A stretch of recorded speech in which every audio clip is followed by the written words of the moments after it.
Welcome back, YouTube. We're back with part 2 of the 40 Smith & Wesson ammo test, featuring Smith & Wesson 40 caliber Detroit Police Trade-In M&P 4-inch barrel. The last video that's uploaded simultaneous to this one, they should go up at the exact same time. We primarily used Underwood ammo, and we had a control with Spear Lawman 180 grain 40 caliber Smith & Wesson. So if you want, take a look at that video, and that'll give you a comparison. So now, on to what we're doing today. So for part 2 of the test, let's start out with some Barnes TAC PD 40 Smith & Wesson 140 grain. I'll put up a velocity here in the corner of the screen, what they say it's supposed to be, but this is a solid copper bullet.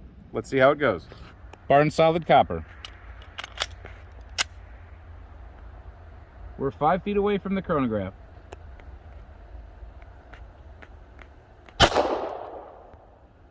.1027. All right, we've turned the gel blocks around so we get a clean picture for these shots. Barnes TAC PD.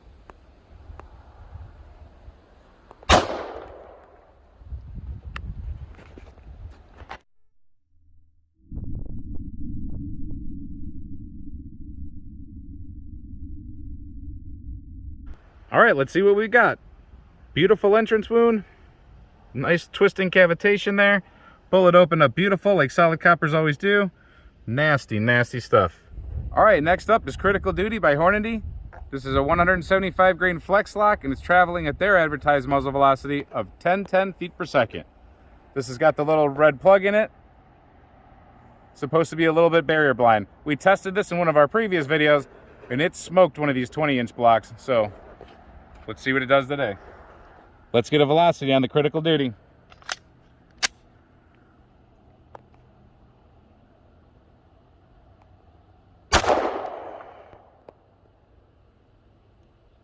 Our chronograph is not working. Let me turn it off and back on again. All right, we might have lost the chronograph due to light. Let's see.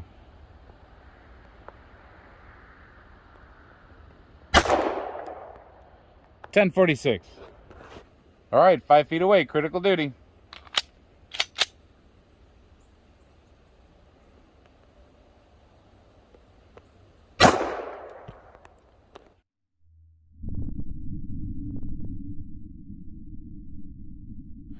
All right, let's see what we did. Nice entrance wound right there. Streaked all the way down, basically went to the end, opened up. There you go. These are from a previous test. They came the other way. Last but not least, Federal Hydroshock, 180 grain, jacketed hollow point, going at an advertised muzzle velocity of 1,000 feet per second. Hydroshock velocity.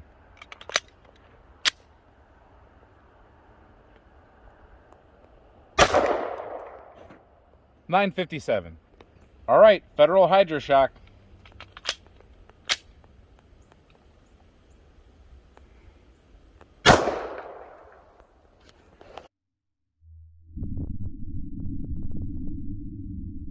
All right, Federal Hydroshock came in right there. Nice wound channel. Turned itself backwards after apparently opening up pretty good. Let's measure it out. All right, so our first one, the Barnes TAC PD, came in right there at about 12 inches. The second one, Hornady Critical Duty, went the whole 20 inches. Bounced back just a little bit. Right here we have the Hydroshock. That one traveled and bounced back, so it went about 12.5 inches, bounced back to about 10.5, 11 inches. Get a good look down this way. Top one's the Barnes. Next one's the Critical Duty that went all the way to the end. And then underneath we have the turned around Hydroshock. All right, we got one more for you real quick. All right, now we have one more just for fun. This is a hand-loaded Nosler, jacketed hollow point. I know this travels right at around 1,000 feet per second. Plus the chronograph's getting screwy, so I'm not gonna play with it.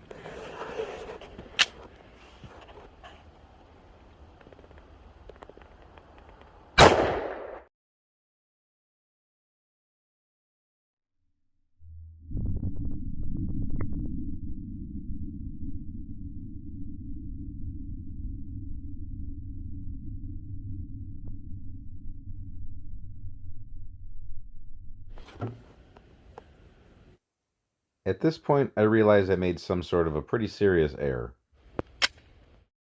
And now I had to chronograph it to see what's going on. If we have enough light.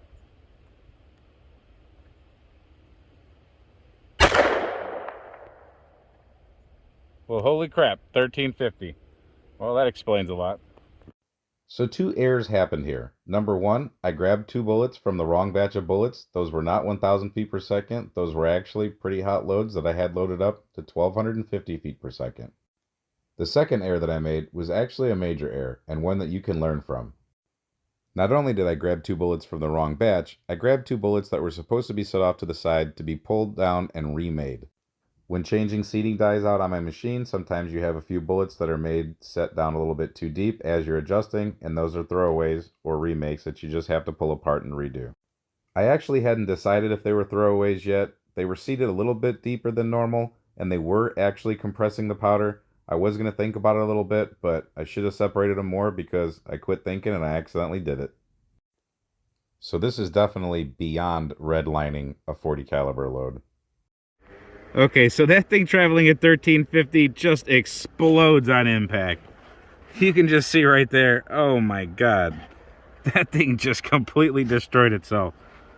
Wow. And then it leaves a little portion of itself right there at 7 inches. Yep, right about 7. It leaves the rest of its jacket and what's left behind right here. Yeah, that leaves that at about 11 inches. So that Nosler had explosive effects. The Barnes TAC PD 140 grains. Of course, retained 140 grains. It's solid copper. And currently its widest is 0.76, 0.75, yep, right about in there. Hornady Critical Duty, 175 grain, down to 172.6, and it, as you can see, completely just pedals back, and it loses some of its lead. We are at 0.48, 0.45, 0.48.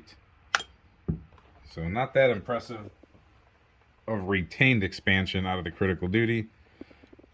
The Hydroshock,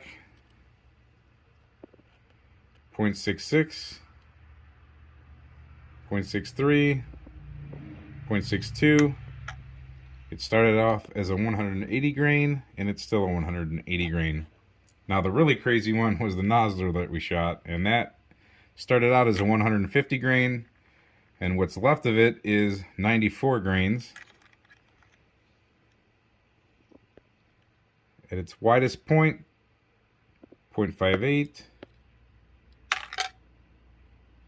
0.55. There you have it. There's the numbers. So we hope you really enjoyed this .40 caliber test. A lot of people knock on .40 caliber, but it is a powerhouse. People just don't have a lot of them. They're not around, they're not advertised a lot. People just, like I said, knock on them, but it's a super powerhouse depending on what you're using.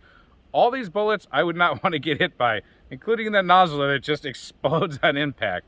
The Underwoods, oh my god, the performance out of those from part 1, it's just incredible. I carry Smith & Wesson all the time. I specifically carry that firearm, and I'm perfectly confident with that thing. So again, hope you enjoyed the video. Please click like, share, and subscribe, and we'll see you again. We have some 10mm tests that you do not want to miss.